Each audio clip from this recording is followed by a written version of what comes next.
여러분 반갑습니다. 코로나 때문에 사실은 6학기째 만에 이제 처음으로 대면 체프를 하게 된 것 같습니다. 아마 의대는 학문 특성상 대면 수업이 좀 있었지만 저 매직 캠퍼스나 신촌 캠퍼스에서는 비대면 수업이 지난 학기까지 지속됐고 올해 전면적인 대면 수업이라서 여러분들을 이렇게 직접 뵙게 돼서 너무 반갑습니다. 사실 오늘 여러분들하고 좀 공유하고 싶은 주제는 그렇게 쉬운 주제는 아닙니다. 특별히 저한테 한 20분 정도 주어졌는데 20분 안에 다루기는 좀 쉬운 주제는 아닙니다. 여러분들 그냥 제목 오늘 보면 그게 무슨 말인지도 잘 모르실 수도 있을 것 같아요. 그런데 그럼에도 불구하고 이 주제를 선택한 것은 여러분들이 이제 졸업을 하고 앞으로 살아가는 인생이 생명과 사람의 건강을 다루기 때문에 그 삶이 그렇게 평탄하지는 않을 것 같다. 또 뭐 여러분뿐만 아니라 제가 조금 후에 설명을 드리겠지만 인생이라는 것이 그렇게 평탄하게 만들어지지 않기 때문에 한번 어려운 주제지만 여러분하고 나눠보려고 합니다. 제가 이제 20이 넘어서 나이가 이제 인생에 대해서 누가 얘기하라 그러면 그래도 조금 이제 이해하고 말할 수 있는 그런 나이가 됐습니다. 그래서 이 나이쯤에 언제부턴가는 그 인생을 살면서 또 아니면 가장 행복한 인생을 살면서 어떤 것들이 가장 필요할까 이런 생각을 종종 해보곤 했습니다. 물론 이제 여러분들 나이 때에는 공부를 하셨기 때문에 재능이나 뭐 실력 또 뭐 천재성 이런 것들이 가장 필요하다고 이렇게 생각하실 수도 있을 것 같아요.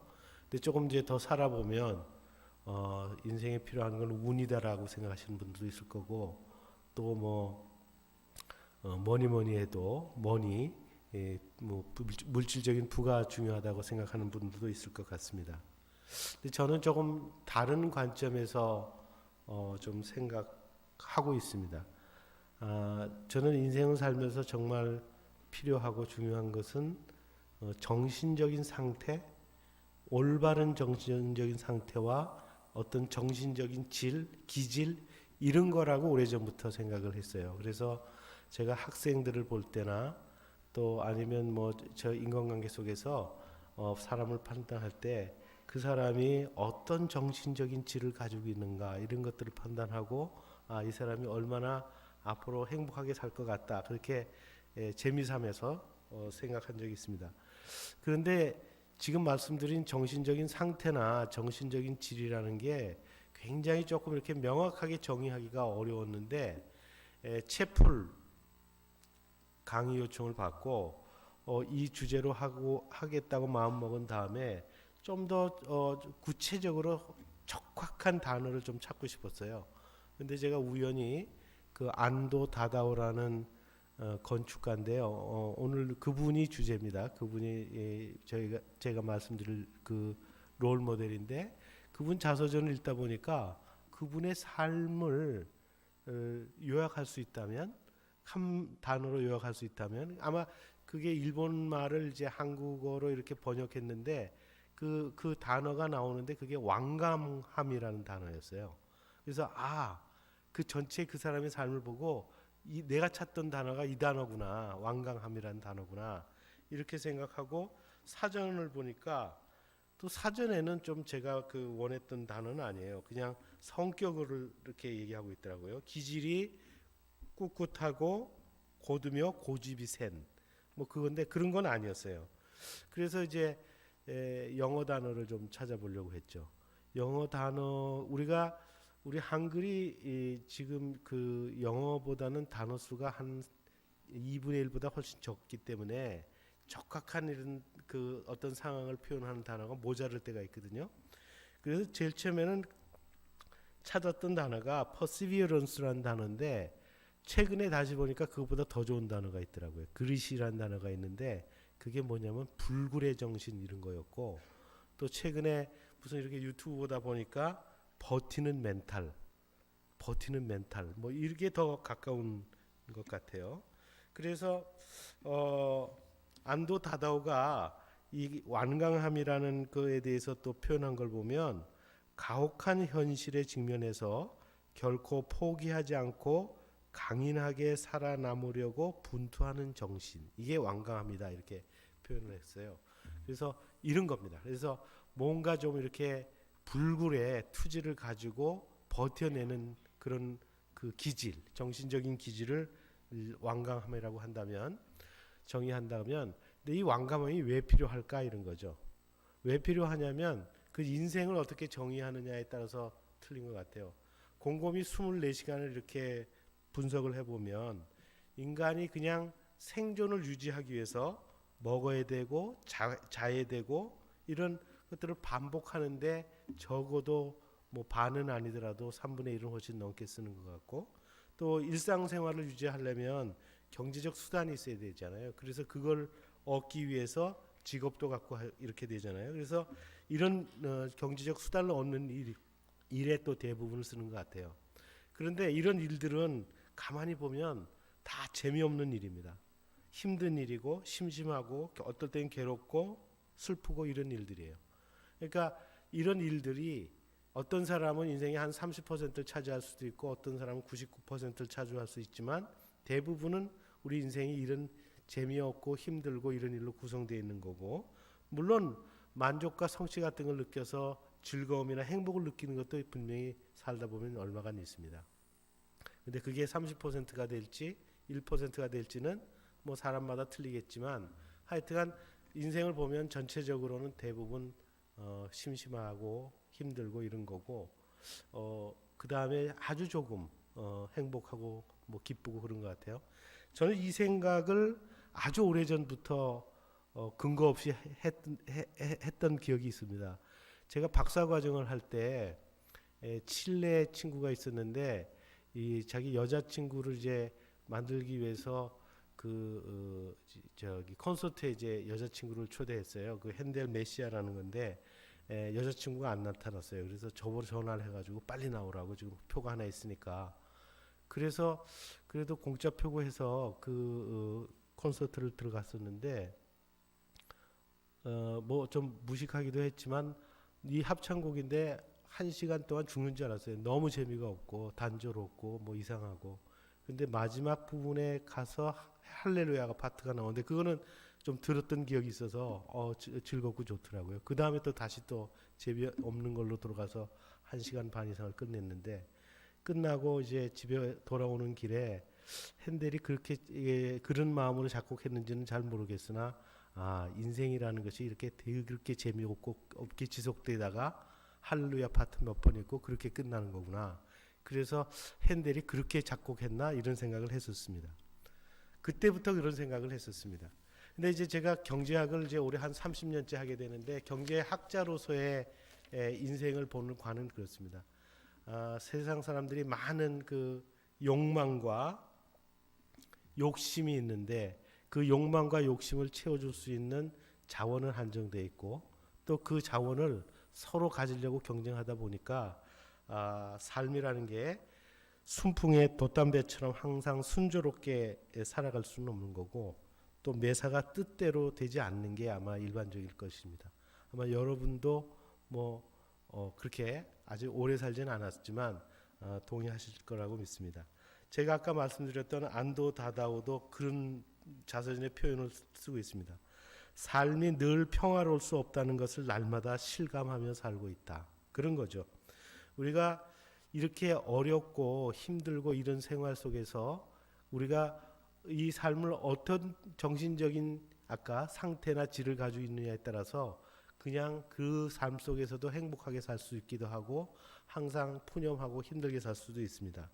그래서 제가 완강함이라는 정신적인 어떤 그 기질을 가지고 있다면 사람들이 좀 더 행복하게 살 수 있지 않을까 하는 그런 생각에서 오늘 이 주제를 잡았습니다. 그런데 지금 아까도 말씀드렸듯이 이게 그렇게 쉬운 개념이 아니기 때문에 이거를 어떤 롤 모델을 잡아서 좀 더 쉽게 설명해 줄 수 있을까 이렇게 이제 찾던 중에 아까도 말씀드렸던 안도 다다오라는 사람을 이제 만나게 됐습니다. 자서전으로. 이 안도 다다오는 여러분들 원주에 있는 그 오크밸리에 가보셨으면 그 뮤지엄 산을 건축한 분입니다. 이분이 건축계의 노벨상이라는 프리츠커상을 받은 분이고요. 뭐 우리 뮤지엄 산뿐만 아니라 세계적으로 유명한 건축들을 많이 이렇게 건축했어요. 빛의 교회, 물의 교회, 베네세 하우스 뮤지엄, 무슨 이태리에 가서도 그 아주 세계적인 건축물을 만들었고 그랬습니다. 근데 이분이 삶을 보면 고등학교를 졸업하고 독학으로 그 건축 공부를 한 사람이에요. 그래서 사실 일본처럼 폐쇄적이고 보수적이고 학력사인데 그 대학에서 건축을 전공하지 않고 독학으로 마친 사람이 성공할 수 있는 가능성은 매우 낮고, 실질적으로 이 사람이 29살에 설계사무소를 개소를 했는데 그 이후에도 일이 없어서 상당히 수년 동안 고생을 했습니다. 근데 이분이 이제 이렇게 세계적으로 유명한 이제 그 건축가가 된 다음에 자서전에서 자기가 성공할 수 있었던 요인에 대해서 이렇게 설명하고 있습니다. 가령 나의 성공 이력에서 뭔가를 찾아낸다면 아마 그것은 뛰어난 예술가적 자질 같은 것은 아닐 것이다. 이렇게 세계적인 그 노벨상의 그 건축계 노벨상 같은 프리츠커상을 받은 사람이 자기는 이렇게 성공한 게 예술가적인 자질이 아닐 거라는 거죠. 그래서 계속 쓰기를, 뭔가 있다면 그것은 가혹한 현실에 직면해도 결코 포기하지 않고 강인하게 살아남으려고 분투하는 완강함일 것이다. 그런 기질이 이 자기를 그렇게 성공하게 만들었다, 이렇게 얘기하고 있습니다.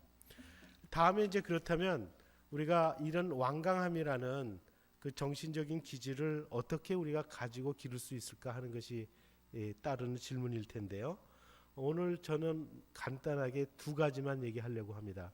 하나는 자연에서 순응하게, 자연을 순응하는 삶, 그렇게 사는 것이 자연적으로 강인한 정신을 기를 수 있다고 생각합니다. 21세기는 누가 뭐래도 그 과학기술의 시대고, 이 과학기술이 우리를 불편한 것들을 없어주는 식으로 계속해서 문명의 이기들을 만들어 왔거든요. 예를 들어서 뭐 에어컨 같은 경우들은 더움을 갖다가 없애주기도 하고, 엘리베이터 같은 경우는 멀리 이렇게 걸어가는 것들을, 움직이는 것들을 없애주기도 합니다. 근데 자연인은 보면 우리 인간에게 풍성함도 주지만 아주 주기적으로 반복적으로 어려움을 줍니다. 우리가 한 몇 주 전에 있었던 태풍 같은 것들은 우리가 인간의 과학으로는 지금도 어떻게 할 수가 없죠. 또 올 여름 굉장히 더웠는데 이제 혹한이라든지 폭염이라든지 이런 것들을 우리가 어쩔 수가 없습니다. 저는 이제 제 경험으로 보면 전원주택에 살면서 에어컨 없이 살았거든요, 얼마간. 그런데 에어컨 없이 살다 보면 그 여름이 되면 없는 상태에서는 항상 정신 자세가 틀려집니다. 여름이 오면, 더우면 내가 이 더움을 어떻게 이겨내야 되겠다, 이런 것들이 정신적으로 준비하게 되기 때문에 아주 매우 더울 때도 그렇게 잘 견디고 그렇게 두려워하진 않았던 것 같습니다. 이와 같이 우리가 자연에 순응하게 살면 자연이 반복적으로 주는 어려움에 대해서 우리가 준비하고 버텨낼 수 있는 힘을 갖게 된다는 것이죠. 두 번째, 우리가 이제 선천적으로 또 아니면 후천적으로 이렇게 완강함을 기를 수 있는 게 세계관인데, 이 완강함을 갖기 위해서는 인내가 필요합니다. 그런데 그 인내는 세상이 어떻게 만들어졌고 어떻게 운영되고 어떻게 그 작동하는가를 이해하는 그런 세계관에 따라서 많이 영향을 받을 수 있다고 생각하는데, 오늘 제가 여러분들한테 이 채플이니까 소개해드리는 세계관이 성경의 세계관입니다. 성경의 세계관은 저는 그렇게 해석합니다. 희망의 세계관입니다. 근데 이 희망이란 단어는 상당히 잘 그 해석이 돼야 되는데, 이 희망은 실제적으로 실현 가능성이 없으면 희망이라는 말을 써서는 안 됩니다. 우리가 실현 가능성이 0%는 그냥 허황된 욕심이지 그건 희망은 아닐 것 같고요. 또 실현 가능성이 100%란 말도 100%면 그것도 희망이라는 말을 쓸 수가 없을 것 같습니다. 아까 공동 그 기도문에 희망은 뭐 내일을 이렇게 나오던데 희망이란 말은 실현 가능성을 전제로 하는 건데 그 가능성은 1보다 크고 100보다 적은 거죠. 근데 왜 실현 가능성이 100%가 될 수가 없냐면은 우리가 피조물이기 때문에 그렇습니다. 우리가 세상을 우리가 인간의 지혜로 다 만들었다면 100% 실현 가능성을 예측할 수 있겠지만 우리가 만들어진 사람들이기 때문에 이 세상이 어떻게 될 거라고 하는 것을 100%는 있을 수 없거든요. 그래서 우리가 이렇게 피조물이라면 우리 피조물을 만든 창조자는 어떤 분인가 궁금하지 않습니까? 성경에서는 그 창조자는 이 피조물과 또 피조된 세계를 사랑하시는 분이고 피조물이 잘 되기를 바라시는 분이다. 이렇게 성경은 쓰고 있습니다. 그런데 일본의 빙점이라는 소설을 쓴 그 미우라 아야코라는 그 작가는 그 다음 얘기가 재미있어요. 이 창조자께서 인간을 그 잘 되기를 바라고 사랑하기 때문에 그 사랑을 받기 위해서는 자발적 사랑이 필요해서 인간한테 자유의지를 줬다는 거죠. 자유의지를 줬더니 인간이 타락하게 됐고 또 창조자는 잘 되기를 바라는 마음으로 타락된 인간에게 벌을 주는데 고쳐지지 않는 거죠. 고쳐지지 않으니까 잘못된 학생을 선도하기 위해서 자신을 매질하는 선생님처럼 예수 그리스도가 대신 벌을 받게 됩니다. 그런데 인간은 양심 있게 만들어졌기 때문에 그렇게 예수 그리스도가 대신 벌을 받는 것을 보고 몇몇 사람들은 회심을 하고 돌아오게 됩니다. 그래서 창조주와 관계가 회복되고 평안함을 회복되고 그래서 인생이 평안하게 살게 된다는 것. 다시 말해서 마지막은 해피엔딩이 된다는 것이 이 성경의 세계관인 것 같습니다.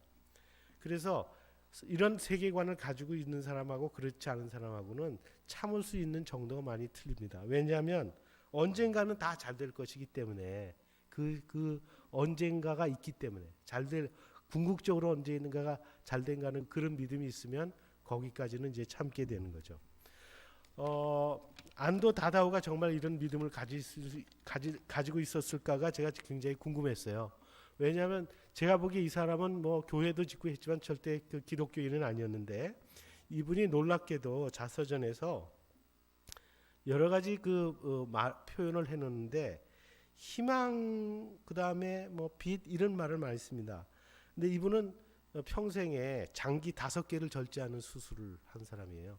그런데 마지막에 이제 절제한 게 췌장인데 그 췌장암 수술 전에도 바로 강연을 하고 들어가면서 자기한테 한 말이 희망이란 빛을 놓지 않고 어떻게든 해보자.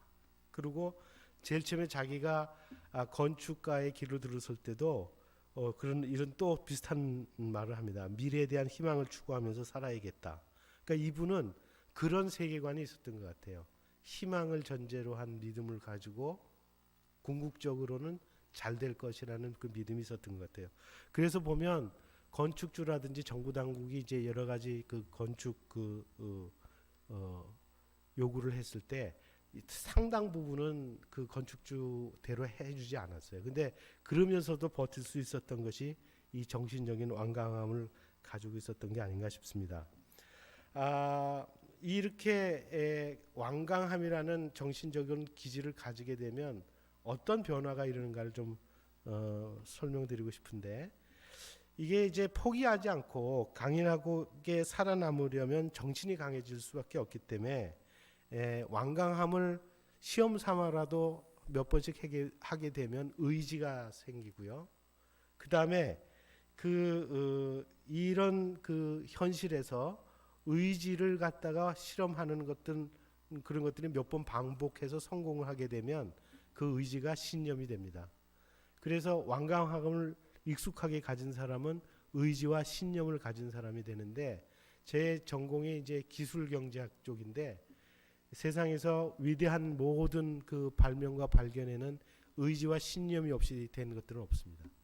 근데 그래서 우리가 이런 완강함이란 정신적인 기질을 갖게 되면 의지가 있고 신념이 있는 사람이 되는데, 또 한 가지가 있습니다. 또 한 가지가 이제 저는 사실 이 부분이 제 삶을 만약에 성공했다 그러면 제가 경험한 부분이기 때문에 좀 자세히 설명드리고 싶은데, 우리가 어려움에 처했을 때, 이 어려움에 처하게 됐을 때 어려움을 극복하기 위해서 궁리를 하게 됩니다. 그런데 그 궁리를 하는 그 순간 단계에 이르게 되면 몰두를 하지 않으면 그 궁리에서 해결책이 나오지가 않습니다. 그래서 우리가 이 어려움을 완강함을 가지고 버티는 과정 속에서는 궁리를 할 수밖에 없고, 그 궁리가 사람을 몰두하게 만들고 그 몰두가 모든 것들을 해결하게 하는 그런 메커니즘이 있다는 것을 저는 나름대로 경험을 했습니다. 그래서 이런 것들이 이제 완강함을 가진 사람들의 특징인 것 같아요. 신념과 의지와 몰두하는 삶인데, 그 안도 다다오가 거의 이제 마지막 부분인데, 그 자기 인생을 쭉 자서전에 정리하면서 이렇게 얘기하는 것이, 이런 완강함에 익숙하게 되면, 이르게 되면 결국 성공이나 성취 같은 그런 결과가 나와야지 행복한 것이 아니라, 그 성공과 성취를 하기 위해서 완강함을 유지하면서 버티는 과정, 그 과정이 이 행복함이다, 이런 이야기를 합니다. 그 부분을 제가 잠깐 읽어드리면, 완강함이 경지에 이르면 참된 행복은 성취나 성공이라는 결과에 나오는 것이 아니라 성취를 이루는 과정, 즉 필사적으로 버티면서 이뤄내는 과정에서 나온다는 것을 깨닫게 됐다. 참된 행복은 적어도 성취나 성공 속에 있는 것이 아니라고 생각한다. 그 빛을, 그 성공과 성취를 멀리 가늠하고 그것을 열심히 달려가는 몰입의 시간 속에서 충실한 삶의 행복이 있다. 이렇게 맺었습니다. 정리를 하겠습니다. 시간이 이제 거의 다 돼서 아까 말씀드렸듯이 정신적으로 좀 강한, 또 버티는 기질이 있으면 여러분들이 앞으로 살아가면서 많이 닥칠 그런 역경 속에서도 그것에 두려움을 갖거나 불평하지 않고 버텨내는 과정, 그 과정에 몰두하고 극복하는 과정 속에서 행복을 느껴서 좀 더 행복한 삶을 살 수 있을 것이라고 생각합니다. 제가 마지막으로 오늘 로마서 5장 3, 4절 말씀을 한번 읽어드리면서 강연을 마치려고 합니다. 우리는 또한 환난 가운데서도 기뻐합니다. 이는 환난은 인내를, 인내는 연단을 소망을 이루는 줄 알기 때문입니다.